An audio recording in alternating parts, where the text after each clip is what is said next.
If you leave here with nothing else today, I want you to leave here knowing that speaking out about mental illness is so powerful. Speaking out about mental illness is powerful because it breaks the silence around mental illness. And we'll talk about how we're breaking the silence in all of our communities.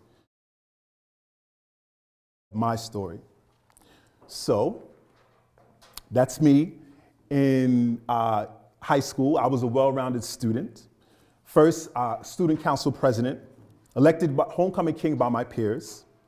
As the first African-American male valedictorian in my school's history, I went down in the history books as well.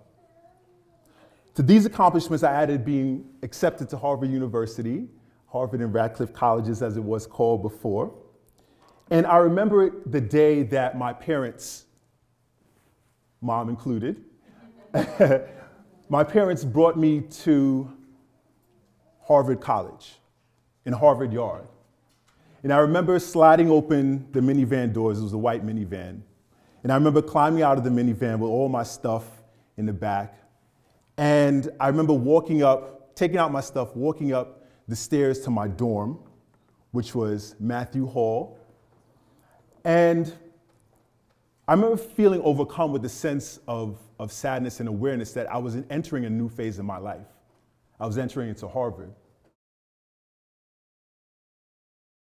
The thing about it is that when we think about mental illness and being diagnosed with the mental illness, we think that life begins and ends with that diagnosis. And I wanted to show that yes, there is life before, and as we'll see, that there's life after. My second year, my second semester, I had my second manic episode. In this manic episode, I had all the classic signs of mania. So I had hallucinations. I remember one night seeing a man that looked like Jesus on the corner. He was lifting up to the sky, praising the ground, up to the sky, up to the ground. And it was scary for me because it was a rainy night and I did not know what was going on. Obviously, later on, it was a hallucination. I also had auditory hallucinations where I heard the muffler, the car muffler, saying verbs and words and speaking poetry to me.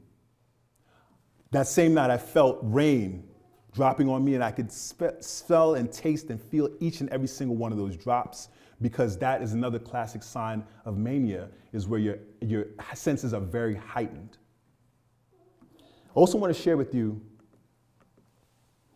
my notebook.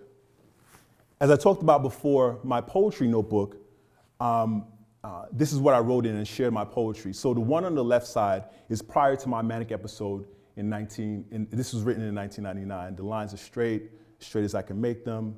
The words are straight as I can make them. And then in my manic episode in 2000, this is what I was writing. Suicide is the third leading cause of death, people ages 14 to 19. That means kids on our college campuses, kids in our high schools are passing away and dying and taking their own lives because we're not talking about mental illness. 2 weeks ago, I presented to Lynbrook in January 23rd, and it says, "Dear Hakeem, thank you for coming to our class. I recently found out after your visit that someone close to me was diagnosed with bipolar disorder as well. Your story helped me react a lot better to the news, and now I can try to help out wherever she has an episode.